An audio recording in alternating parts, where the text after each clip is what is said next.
નમસ્કાર, આપ જોઈ રહ્યા છો નેશન પ્લસ ન્યૂઝ. હું છું આપની સાથે હિરલ પંડ્યા. અમરેલી જિલ્લાના રાજુલા પંથકમાંથી કુદરતી સંપત્તિની ખુલ્લેઆમ થઈ રહેલી લૂંટ અને ખાણ ખનીજ વિભાગની ઘોર ઉદાસીનતાના દ્રશ્યો સામે આવે છે.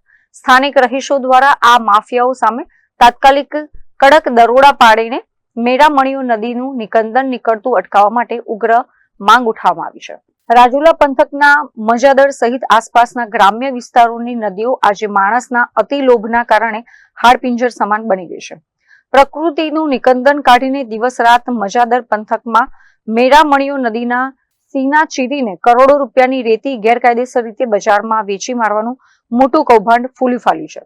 સ્થાનિક લોકોનો ગંભીર આક્ષેપ છે કે આખી ખનીજ ચોરી મોટા રાજકીય પીઠબળ અને વગદાર નેતાઓના ઇશારે ચાલી રહી છે, જેના કારણે સ્થાનિક વહીવટી તંત્ર કે ખાણ ખનીજ વિભાગ આ માફિયાઓ સામે હાથ નાખતા ફફડી રહ્યું છે.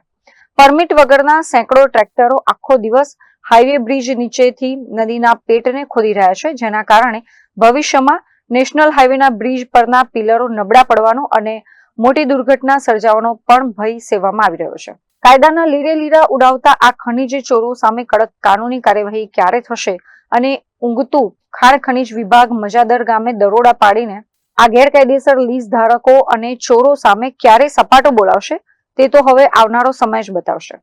Dharmesh Mehta, Nation Plus News, Amreli. સમાચારોના સતત અપડેટ મેળવવા માટે અમારી નેશન પ્લસ ન્યૂઝની યુટ્યુબ ચેનલને સબસ્ક્રાઇબ કરો, બેલ આઇકન દબાવો અને જોડાયેલા રહો ફેસબુક, ઇન્સ્ટાગ્રામ અને ટ્વિટર પર.